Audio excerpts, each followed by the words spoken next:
अल्फाजों की गर्मी से नस्लें जिंदा नहीं रहती, जुमलों की हरारत से रोशन मुस्तकबिल नहीं लौटता, उसके लिए जमीनी सतह पे लड़नी पड़ती है। किन हालात से बलियाबी जूझ रहा बता दूं, आग लग जाएगी। बड़े कड़वे कड़वे घोट गैरों के पीने में कोई दर्द नहीं होता, लेकिन अपने लोग जब तीर मारते हैं तो बड़ा खलता है। अगर यही हालात रहे तो बलियाबी सियासत को थूक देगा, और जिस दिन छोड़ूंगा उस दिन औकात समझ में आ जाएगी। कितने कब्रिस्तान बिहार में वक्त है मालूम है? मालूम है जरा?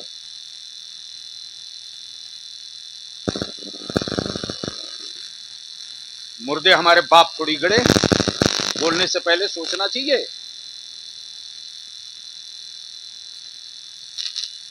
99% बिहार के कब्रिस्तान वक्त नहीं है।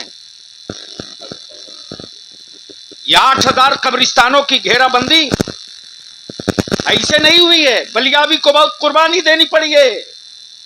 क्या बात है, क्या बात है। उसके बावजूद भी आप कहें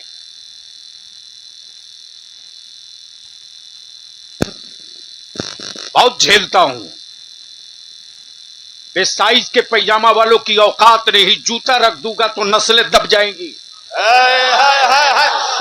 लेकिन खैरों में दम नहीं था, भाई थे तब उसको बेइज्जत कर रहे हैं। अब बच क्या गया जी जनाब? बलियाबी के जुमले पेच कर रोटियां खाने वाले, बलियाबी की तकरीरों की सीढ़ी बजाकर नजराना वसूलने वाले,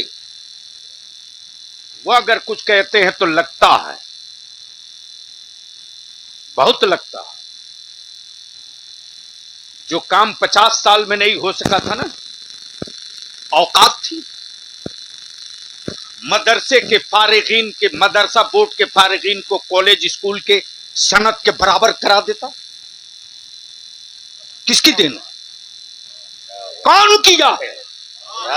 आज स्कूल कॉलेज में बच्चे जो फौकानिया मौलवी की सनद पे जा रहे हैं, ये किसकी देन है?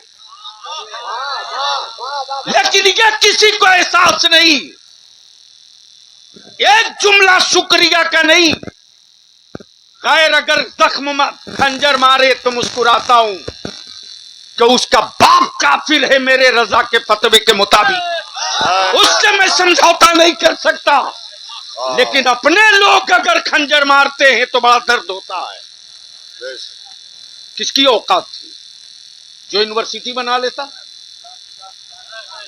हिम्मत थी? नहीं थी।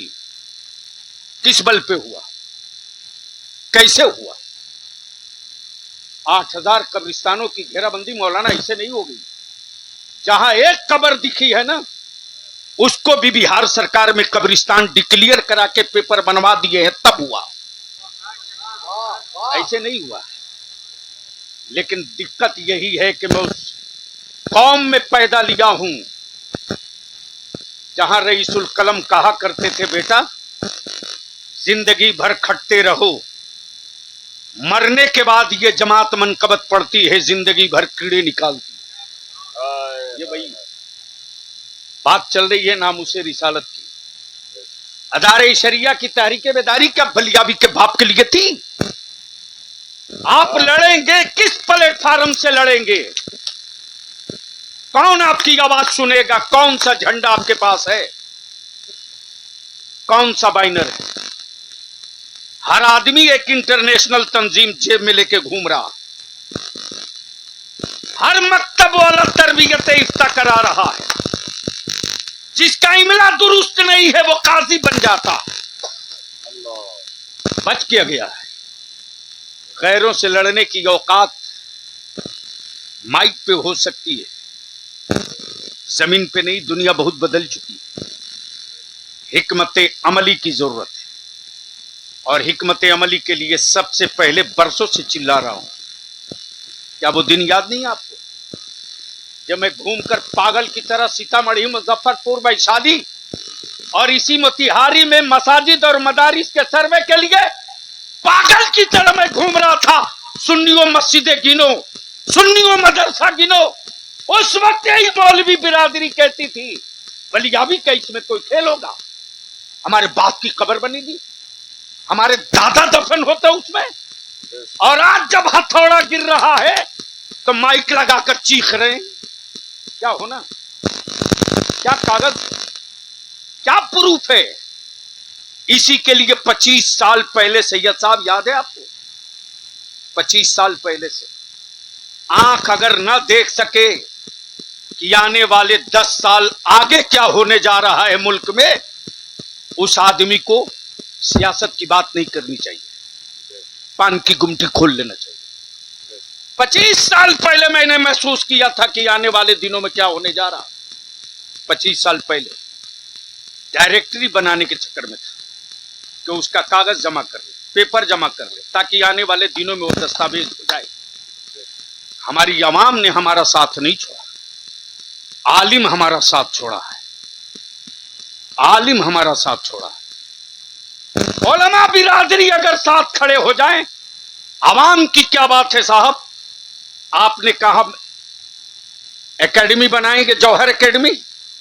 हमारे लोगों ने यह नहीं देखा कि उनके बेटों को रोटी कल मिलेगी कि नहीं मिलेगी, लेकिन नस्लों के मुस्तकबिल के लिए 50,000 और 75,000 लेकर खड़े हो गए। हमारी आवाम कहां मेरे साथ खड़ी नहीं रही। फैसला हमको करना है कि हम अपनी आवाम के साथ कहां खड़े रहे। इस पर आना पड़ेगा। बाबा नारे तकबीर, नारे रिसालत, फैजाने कायदे अहले सुन्नत, अताए मुफ्ती आज़म हिंद, हुजूर गाज़िए मिल्लत अल्लामा गुलाम रसूल साहब क़िबला बलियावी। मैं जानता हूं कि जो कौम प्यार से एक बोली बोल दे, जिस कौम के बीच अगर कोई मोहब्बत से एक बोली बोल दे, अरे इससे बढ़कर क्या हो सकता है, इस कौम का भोलापन। इलेक्शन में टोपी पहन के आकर बोल दिया अस्सलाम अलैकुम, तो मुसलमान उसी में मस्त है। अरे सलाम किया भाई, क्या बात है? कहां हैं आप? झोला लेके घूमते रहिएगा वैसे ही जैसे लोकसभा में घूमे हैं। आंकड़ों का खेल है, खत्म हो चुके हैं। रात दिन खून जला रहा हूं। मैं जो हाजिर हुआ था सैयद साहब हजरत अल्लाह खाली साहब से भी मैंने अर्ज किया था कि मेरे साथ थोड़ी दिक्कत है। मैं तो अपनी जमात का झगड़ा सलटाते सलटाते पागल बन चुका था। अभी भाग करके मुझको गिरिडीह जाना होगा। एक बहुत बड़ा हल्का आपस में लड़ गया है। कहां पंचायत के लिए, किसके यहां जाइए? और माफ कीजिएगा, झगड़ा अवाम का नहीं, आलिमों का। इनकी पंचायत कौन करे? है कोई जो कर दे? इसलिए कि कोई हजरत किसी से कम है ही नहीं। कोई एक तो बता दीजिए जिसके पीछे चलना हो, हम भी तैयार हैं। मत चलिए मौलाना खालिद के पीछे, मत चलिए डॉक्टर अमजद के पीछे, छोड़िए बलियाबी को। मोतिहारी में ही किसी को तय कर दीजिए कि इनके पीछे चलना है, हम भी झंडा लेके चलेंगे। एक आदमी निकाल दीजिए, एक आदमी निकाल दीजिए। अहले सुन्नत का हर घर से मैं नौजवान निकाल दूंगा। अहले सुन्नत का एक एक बच्चा निकल जाएगा। इसलिए कि मैं जानता हूं कि जो भोली कौम दुनिया के सियासी पार्टियों का झंडा लेकर अपने खरच से निकल सकती है, इस कौम को मुस्तफा की अजमत समझा दो तो ये कौम झंडा लेकर के नहीं, अपने नबी की रिफात के लिए सरों को झंडा बनाकर। नारे तकबीर, नारे रिसालत, तहफ्फुज़े नामूसे रिसालत। लेकिन किस बाइनर के तले? कौन सा बाइनर आपका होगा? किसकी आवाज हुकूमत सुनना चाहती है? इसी जगह पटना में सारी जमात के लोग सर जोड़ के बैठे। मौलाना बड़े बड़े मोटे लोग आए थे दारे शरीया, सिर्फ दस्तखत कर दे, दस्तखत कर दे। मैंने कहा कि मेरे आका की तौहीन की शुरुआत तेरे बाप ने किया है। तेरी 7 पुश्तों तक लड़ने की कसम अरशदुल कादरी ने खाई थी, उसकी एक एक सिपाही तेरे 10 पुश्तों तक लड़ने को तैयार है। मसला यहाँ है, आखिर कौन सा प्लेटफार्म है जिस प्लेटफार्म से आप आवाज उठाइएगा? बता दीजिए एक प्लेटफार्म, हम भी उसका मेंबर बन जाएंगे। कितनी मेहनत करनी पड़ी है इसी मोतिहारी में तहरीक बेदारी इदारे शरिया के लिए, अंदाजा है? नहीं, अभी शुरू होने जा रही है तहरीक बेदारी। अब तक काजी साहब तकरीबन 20 खतीबों को फोन कर चुका हूं, 20, क्योंकि नजराना मैं दे नहीं सकता, भाड़ा मैं दे नहीं सकता, तारीख खाली नहीं। हमसे ज्यादा मसरूफ कोई है क्या बिहार में? लेकिन मैं अब कैसा पागल हूं कि अपना सब कुछ दांव पे लगा देता हूं। किसके लिए? जमात के लिए। और जब तक जमात खड़ी नहीं रहेगी, जात का बाजा बहुत दिनों तक बजने वाला नहीं है।